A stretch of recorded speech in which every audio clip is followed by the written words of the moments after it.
हम लोग MCQ पढ़ेंगे जल और जंगल क्लास 7 चैप्टर 1। इसमें पार्ट 1 हो चुकी है। इसमें 2 पार्ट्स में बनाए गए हैं क्वेश्चंस। इसको पढ़ने से फ़ायदा होगा कि आप सबसे आगे दिखोगे, पढ़ोगे, लगोगे, आगे आपका फ्यूचर संभलेगा, क्योंकि एग्जामिनेशन में क्वेश्चन इसी टाइप का आता है। देखिए, हम लोग स्टार्ट करते हैं क्वेश्चंस। पहला चैप्टर है जल और जंगल, जिसमें हम लोग एक लेक्चर कंप्लीट आगे है, दूसरा लेक्चर। क्वेश्चन है कि वनों से हमें अनेकों जीवनोपयोगी यानी कि जीवन में जो उपयोगी है वस्तुएं प्राप्त होती हैं, जिसके कारण इसे कहा जाता है। क्या कहा जाएगा? वन से हमें जीवन जीने वाला जो जीवन के में उपयोगी जो वस्तुएं हैं, बहुत सारे वस्तुएं प्राप्त होती हैं। कहाँ से? वन से। इसीलिए हम वन को क्या कहते हैं? ऑप्शन ए है सफ़ेद वायु, बी है समान सोना, सी है हरा सोना और डी है इनमें से कोई नहीं। वन से अगर हमको बहुत सारे चीज़ प्राप्त होंगे तो हम लोग वन को क्या कहेंगे? तो ऑप्शन क्या होगा? हरा सोना। ऑप्शन सही जवाब क्या हो जाएगा इसका? हरा सोना। तो हरा सोना क्यों कहेंगे? वन में बहुत ज़्यादा हरियाली होती है, तो ये हो जाएगा हरा, और हमको ज़रूरत है ना, और बहुत उपयोगी चीज़ होती है, इसलिए इसके क्या कही गई? हरा सोना। क्वेश्चन नंबर 2 आइए। मनुष्य को भोजन, वस्त्र तथा आवास उपलब्ध कराने में किसका महत्वपूर्ण भूमिका होती है? मनुष्य को का भोजन यानी खाना, वस्त्र मतलब पहनने, जैसे कपास से सूती निकालते हैं, आवास रहने के लिए जगह, इसको उपलब्ध कराने में किसका महत्वपूर्ण भूमिका होती है? तो बताइए, खाना खाते हैं कहाँ से? पेड़ पौधे से, यानी कि वन से। वस्त्र भी कहाँ से मिलेंगे? वन से। तो हम कहते हैं कि इसका जो महत्वपूर्ण जो इसका आंसर हो जाएगा वो आपका क्या हो जाएगा? वन। अगला क्या है? चंदन के वृक्ष से क्या बनाए जाते हैं? ऑप्शन ए लकड़ी, पाउडर, अगरबत्ती। देखिए, इस चंदन है ना, चंदन, इस चंदन का जो पेड़ है, ये चंदन हमेशा स्मेल देता है। स्मेल मतलब बढ़िया स्मेल, सुगंध। जैसे धूप जो होता है ना, चंदन की लकड़ी का ही होता है। और ये कहता है कि चंदन के जो वृक्ष है, इससे क्या क्या बनाए जा सकते हैं। सबसे पहली बात, इसको लकड़ी होता है। जब भी कोई जलते हैं, मतलब कि जब मर जाते हैं, डेथ कर जाते हैं, उनको दाह संस्कार में चंदन की लकड़ी की ज़रूरत पड़ती है। पाउडर जो हम लोग लगाते हैं ना फेस क्रीम में, तो स्मेल भी करता है, तो पाउडर भी बनाए जाते हैं। अगरबत्ती भी बनाई जाती है। तो हम कह सकते हैं इसमें सारे चीज़ बनाए जाएंगे, सारा चीज़, लकड़ी भी मिल जाएगा, पाउडर भी बनाए जाएंगे, अगरबत्ती भी बनाई जाती है। तो इस तरह से इसकी आंसर हो जाएगी डी। ठीक है। अगला क्वेश्चन है, इनमें से कौन इमारती लकड़ी प्रदान करने वाले वृक्ष हैं? इमारती लकड़ी मतलब कि जिसको बनाते हैं और वो बढ़िया मजबूत ज़्यादा रहता है। सागवान, शीशम और देवदार, सखुआ। तो ऑप्शन इसमें से क्या होगी? सागवान की लकड़ी भी है, आपने भोजपुरी गाना भी सुना होगा, तो सागवान का बहुत ज़्यादा नाम आता है। ठीक है। शीशम भी बहुत ज़्यादा मजबूत होता है, देवदार भी होता है और सखुआ भी होता है। तो हम कह सकते हैं कि ये तीनों जो है ना, चारों जो पेड़ हैं, ये सब इमारती लकड़ी में काम आता है। तो हम कह सकते हैं इसके आंसर जो हो जाएगा वो कौन हो जाएगा? डी। इस प्रकार से अगले क्वेश्चन जो है 5, प्रकृति का फेफड़ा किसे कहा जाता है? प्राकृतिक, प्रकृति का मतलब हो गया जो नेचर, इसका फेफड़ा किसे कहा जाएगा? मंगल को, पृथ्वी को, वन को, इनमें से कोई नहीं। तो प्रकृति का फेफड़ा जो सांस का लेना देना करता है, तो वो कौन हो जाएगा? वन, मतलब जंगल। कुछ पौधे में बीज तथा फल का प्रकीर्णन किसके द्वारा होता है? कहता है कुछ पौधे जो होते हैं उसमें बीज और फल का प्रकीर्णन, जैसे कहते हैं ना कि प्रकीर्णन कहिए या निषेचन कहिए, किसके द्वारा होता है? वनों के द्वारा होते हैं। वन में तो खुद पौधे रहते हैं, तो उसके द्वारा कैसे होगा? जंतुओं द्वारा हाँ होगा, फल के द्वारा नहीं, पृथ्वी के द्वारा नहीं। तो इसके आंसर हो जाएगी कौन सा? जंतुओं के द्वारा। इसके बारे में कुछ डिटेल होंगे, इसके बारे में पढ़ लेते हैं। कहता है कुछ पौधों में बीज और फल का प्रकीर्णन कई तरीके से होते हैं, जिसमें सबसे पहला होता है हवा द्वारा।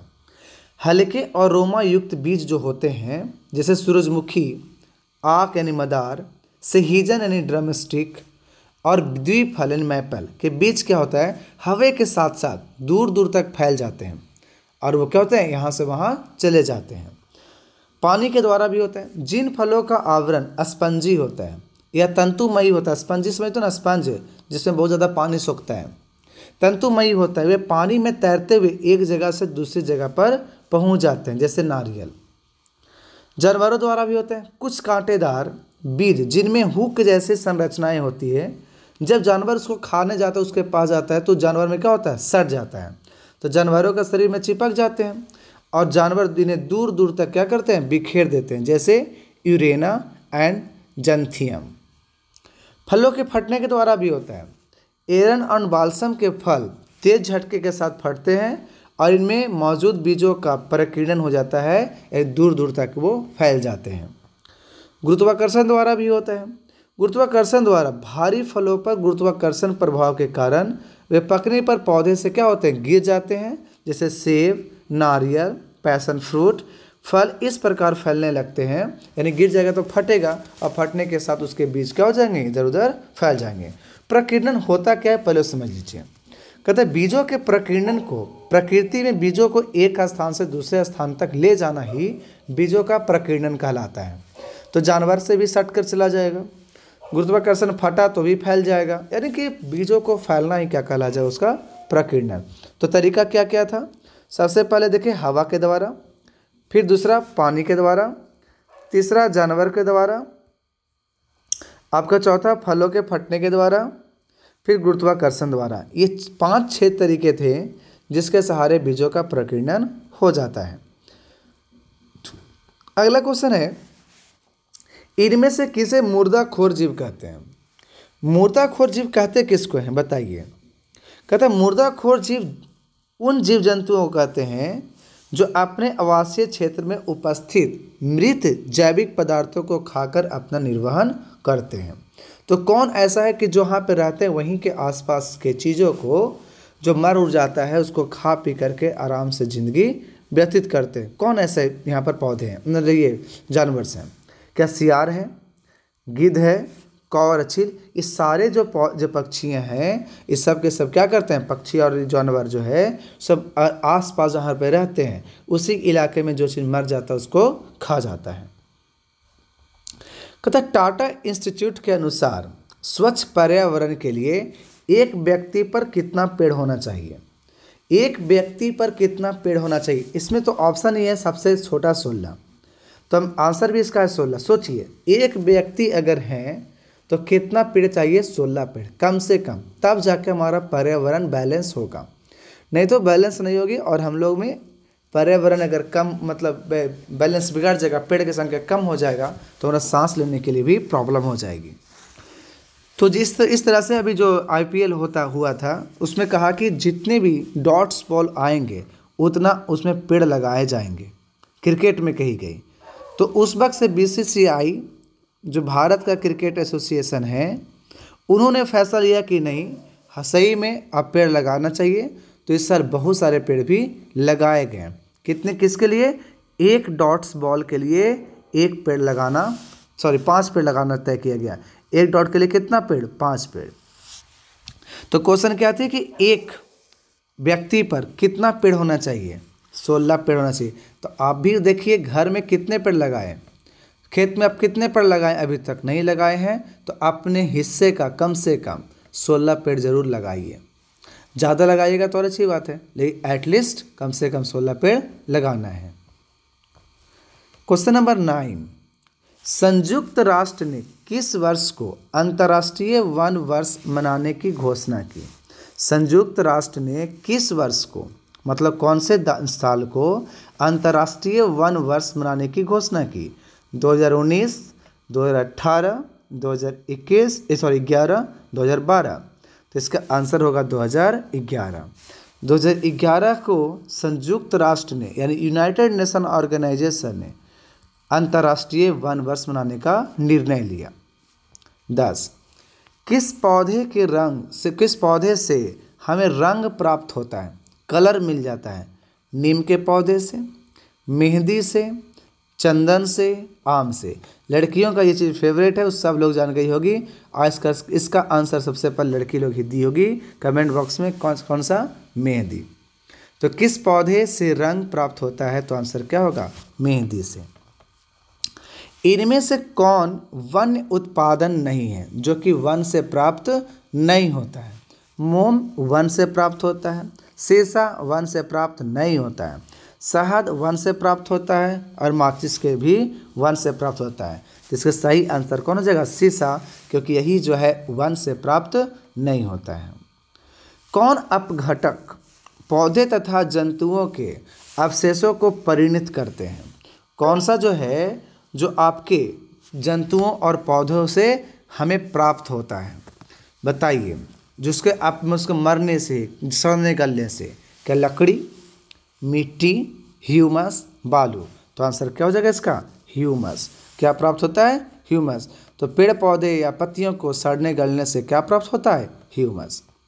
पृथ्वी से जीवों के लुप्त होने का एक कारण क्या है, बताइए। क्या कारण है कि पृथ्वी से जीव क्या हो रहे हैं? लुप्त हो जा रहे हैं, विलुप्त हो जा रहे हैं, हट जा रहे हैं, खत्म हो जा रहे हैं। ऑक्सीजन की कमी कारण? नहीं। वनों की कटाई कारण? यस, क्योंकि वन जितना नहीं रहेंगे फिर जीव जंतु जाएंगे कहाँ? फिर क्योंकि सांस लेगा कहाँ से? पानी की कमी से? नहीं। आंसर क्या हो गया? वनों की कटाई से। पीपल के वृक्ष के शीर्ष का आकार कैसा होता है? देखिए, पीपल का वृक्ष कैसे होता है? एकदम ऐसे होता है। तो ऐसे क्या होता है कि अगर ये है तो इस प्रकार से हमें देखने को मिलता है। कौन सा? किसी मंदिर का ये टोपी, तो उसको कहते हैं गुंबद। क्या बोलते हैं इसको? गुंबद। तो पीपल के जो वृक्ष है उसके शीर्ष का आकार कैसा होता है? गुंबदकार, गोलाकार, बेलनाकार, इनमें से कोई नहीं। इस कैसा होगा? गुंबदकार। गोला होता तो सीधा ऐसे गोल रहता, और अगर बेलनाकार रहता तो इस प्रकार से बेलन होता है। ऐसा तो नहीं है। तो इसका देखिए, पीपल का पेड़ है ये, इसका कैसा शेप हो गया? गुंबद का तरह का शेप हो गया। प्रदूषण का मुख्य कारण क्या है, बोलिए। ऑक्सीजन की कमी, या वनों की कटाई, या बढ़ती जनसंख्या? तो आंसर क्या हो जाएगा? डी, बी और सी। वनों की कटाई हुआ और जनसंख्या बढ़ा तो हमें हवा या ऑक्सीजन की कमी हो ही जाएगी।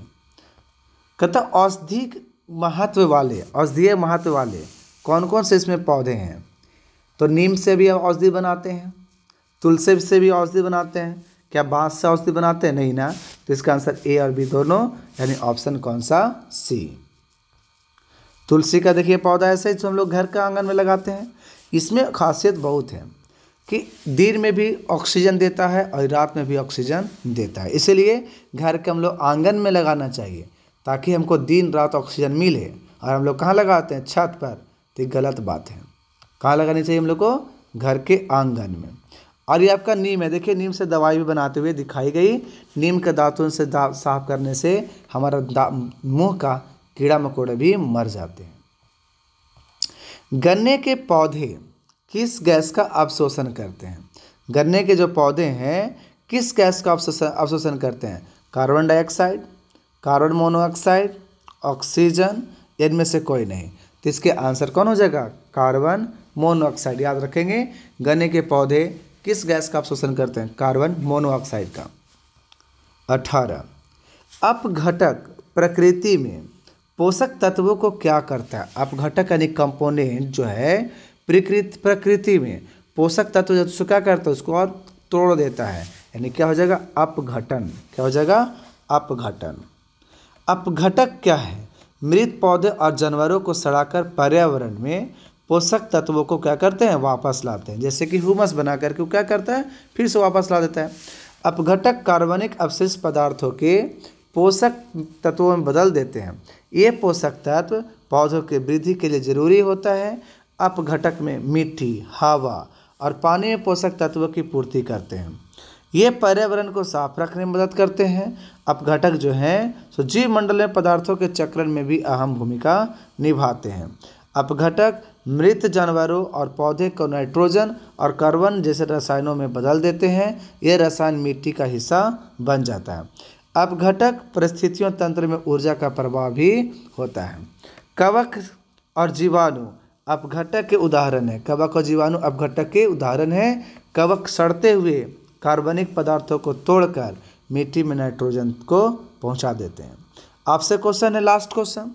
तितलियां पौधे के पुष्प से क्या ग्रहण करती है? वृद्धि, कार्बन्स, मकरंद, ऑक्सीजन। आंसर क्या होगा? मकरंद। आखिर मकरंद क्या है समझिए। मकरंद का मतलब है फूलों से मधुमक्खियाँ और भौरे से जो मीठा रस चूसते हैं, इसे ही हम लोग क्या कहते हैं? इस पुष्प रस को यानी पराग भी कहते हैं।